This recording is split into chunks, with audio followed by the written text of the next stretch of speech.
Então, já nos aproximando mais das discussões conceituais, trazemos dois conceitos aí, né, como ponto de partida, que é inclusão e educação inclusiva. E, de cara, já declaramos, inclusão é uma coisa, educação inclusiva é outra. Não são a mesma coisa. Inclusão é uma proposição política. Educação inclusiva é uma ação, não é uma proposição. É um objetivo político a ser alcançado, certo? Então, a educação inclusiva é uma proposta política, né, que busca uma mudança de consciência, quando tem como horizonte uma proposta educacional, certo? Então, ela envolve consciência, ela envolve sensibilidade. A educação inclusiva, ela muda o próprio paradigma da educação, porque ela passa a entender que a escola ela tem que ser para todos e não para poucos, né? Quem seriam os poucos? Aqueles que são constantemente aprovados, né, ao longo dos anos e seguem aí na sua formação. A educação inclusiva, ela não significa colocar pessoas com deficiência dentro da escola. A função da escola não acaba aí. É preciso dar à escola condições de mudança para que ela tenha qualidade no atendimento a todas as pessoas com necessidades específicas. Por isso, a educação inclusiva ela é diferente de educação especial. Países como Portugal, Estados Unidos, França, né, já consideram a pessoa com deficiência público natural da educação inclusiva e não como um público diferenciado. Mas países como o Brasil, né, Argentina, outros também da América Latina, nesses países há ainda um estágio que diríamos anterior. Nós estamos ainda discutindo o que chamamos de educação especial. Educação especial seria uma espécie de estágio anterior à educação inclusiva, né? E aí vem um outro termo, né, que vocês já devem ter ouvido falar, né? Eu digo vocês já devem ter ouvido, tá? Porque é claro que os professores e gestores já ouviram, mas nós temos alunos, né, de primeiro período de curso de licenciatura que pode ser que não tenham ouvido e pode ser que já tenham ouvido, certo? Por isso que eu estou falando dessa forma, certo? Que é o conceito de necessidades educacionais especiais. De onde vem isso, né? Vem da década de 1970, né, de uma europeia, né, a Arnott, fez uma pesquisa, elaborou um relatório que ficou conhecido, inclusive, como Relatório Arnott, que mostrava que todas as crianças, todas, possuíam, em algum momento da vida escolar, algum tipo de necessidade educacional especial. Todas, assim como eu e cada um de vocês, né, que cada um que está me assistindo agora, em algum momento da vida escolar passou por alguma necessidade educacional especial, certo? Por exemplo, quando você teve dificuldade de aprender a tabuada, ou então de aprender a tabela periódica, né? Eu tive dificuldade de aprender a tabela periódica, né? O professor nunca, nenhum, fez qualquer contextualização, nunca disse para que aquilo servia, né? Então a gente memorizava, né? Tirava uma boa nota da prova, mas não sabia para que servia aquele negócio. Não conseguia perceber sentido. Então, naquele momento, né, a própria dificuldade, até na memorização, foi uma necessidade especial, certo? Em outro momento, você não conseguiu chegar à sua sala de aula porque você quebrou a perna e não conseguiu subir a escada.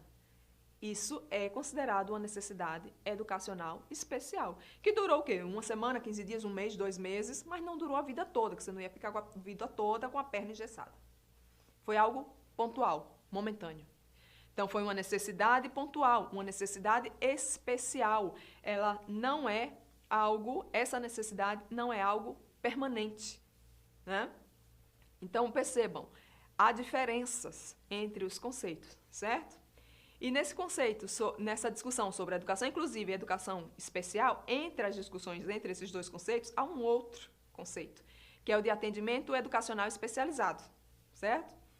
E há um paradigma, né, mais geral de educação, que é o paradigma da educação inclusiva. E nas discussões desse paradigma, há uma sub-área que nós chamamos de educação especial. Tá? E o impacto, né, desse paradigma para a educação escolar, né, como resultado desse impacto, gerou-se aí a necessidade do atendimento escolar especializado, sobre o qual nós vamos tratar mais adiante, certo? Mas, nesse momento, o que é que eu quero que fique com vocês? Que inclusão é diferente de educação inclusiva. Que inclusão é uma proposição política de ação, de incorporação de alunos tradicionalmente excluídos da escola para a escola. Então, põe dentro da escola. Isso é inclusão. Mas, agora, educação inclusiva, não. É um objetivo político a ser alcançado. É uma busca permanente por uma melhoria na qualidade da educação para todos e que deve ser efetivada em cada escola. Então, inclusão em escola é uma coisa, né? E educação inclusiva é outra. A escola, por isso, ela pode praticar a inclusão, mas ela pode não ser inclusiva. Ou seja, ela pode aceitar matrícula de alunos que tradicionalmente estavam fora da escola, excluídos da rede de ensino, então entram aqui. Matriculem-se todos. Mas uma vez matriculados, eles não têm, naquela escola, uma educação nos moldes necessários para aprenderem de acordo com as suas necessidades, de acordo com as suas possibilidades. Então, eles não têm acesso a uma educação inclusiva. Eles foram incluídos, ou seja, eles passaram pela inclusão, mas eles não têm uma educação inclusiva. Uma coisa é uma proposição política, outra é o objetivo a ser alcançado. E esse quem tem que alcançar somos nós diariamente na escola, certo? O ideário aí da educação inclusiva, né? É um ideário, né? É um conceito que vem da década de 1970, né? Do relatório Arnock, como eu já tinha comentado sobre a expressão, né? Ela identificou que dentro das escolas havia aluno com necessidades, né? Ou com uma condição de deficiência. Ou seja, não é a mesma coisa. A necessidade educacional especial não é própria de quem tem deficiência. Qualquer pessoa pode passar por ela em algum momento da escolarização. Tá? Eu vou me permitir repetir isso por conta das confusões que às vezes ocorrem, né, nas falas de algumas pessoas. E inclusão escolar é de todas as crianças. Pobres, ricas, meninos, meninas, indígenas, afro-brasileiros, idosos, crianças, adultos, jovens, é de todos. E esse princípio da escola para todos, ele é cunhado, né, a partir da Declaração de Salamanca, da Espanha, né, de 1994, quando se realiza, né, a Conferência Mundial da Educação para Todos. Mas veja, isso é 1994. Só que esse princípio da educação para todos, ele já estava presente, como nós vimos aqui na nossa primeira sessão formativa, onde? Na Constituição de 1988, 6 anos antes. Certo? E em termos de conteúdo de educação especial, né, esse conteúdo é um conteúdo que vai ser tratado dentro das discussões do direito, inicialmente, como uma espécie de escolha por parte do público. Então, o público, eu, né, como pai, mãe, ou responsável pela criança ou pelo jovem, eu vou decidir e eu vou escolher se o meu filho vai estudar ou não numa escola especial. Certo? Pode ser assim? Não pode ser assim? Precisa ser tratado como algo corrente em todas as instituições escolares? Aí nós vamos conversando aqui ao longo da sessão, certo? Ou não pode ser uma questão de escolha? Vamos conversando aqui ao longo da sessão, certo? A educação inclusiva, ela começa em meados do século XX, e consolida-se no próprio século XX, tá? Consolida-se esse ideário da educação inclusiva. Começa-se a ser discutido de forma mais sistemática, né? Na Inglaterra e na França. Da França nós temos Pestalozzi, né? Que desde lá atrás começa a falar na necessidade de escolas para alunos com deficiência, né? Tendo como foco principalmente aquelas crianças que eram deixadas nas rodas, né? Dos excluídos, isso quando não eram exterminadas, né? E o que fez com que isso ocorresse, né? Foi o processo de desinstitucionalização manicomial que ocorreu na Europa. E a partir daquele momento, né, começa-se a ser cunhado, a ser construído um paradigma de educação para todos que consolida-se no final do século XX. E em termos de educação especial, há países como França, né, que nem citam esse termo, preferem unicamente o termo educação inclusiva, porque todos têm capacidade de aprender, agora aprendem de formas diferentes, a partir de diferentes meios. E na política de educação especial do Brasil, de 2008, né, definia-se que, né, até 2011, as escolas especiais deixariam de existir, certo? Deixaram de existir?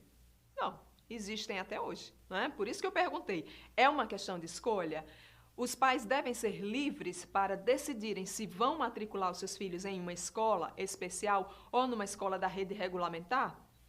Podem existir? Não podem? Devem? Não devem? Ou devem existir e é a família que decide? Né? Bem, para o Brasil, né, que vinha numa discussão anterior em termos de inclusão, as escolas de educação especial, elas foram abertas, elas foram institucionalizadas. Há uma política, né, que institucionaliza-se em 2008. Elas já existiam desde a década de 1940. Em 2008, tem a política que as institucionaliza e que define que até 2011 elas deveriam acabar. Né? E por quê? Porque a partir de então, todas as escolas do país tratassem, né, se organizassem com base no paradigma da educação inclusiva. Logo, não haveria mais necessidade de escola especial, certo? Mas o fato é que isso não se consolidou, não se tornou uma realidade e muitas famílias continuaram alimentando, buscando, optando pela escola especial. Por isso que elas existem até hoje, certo? Mas escola de educação especial é algo, né, que é próprio do Brasil. Não é algo corrente em todo e qualquer país do mundo. As escolas, nesse formato, elas estavam ou estão direcionadas a escolas específicas para o seu filho. E elas continuam até hoje, que há famílias que defendem, né? Há aqueles casos em que o pai diz, por exemplo, que o meu filho tem síndrome de Down.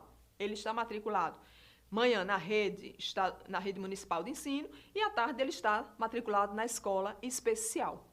E o que o meu filho de 12 anos aprendeu até hoje, ele deve à escola de educação especial. Por isso, não tiro o meu filho da escola de educação especial.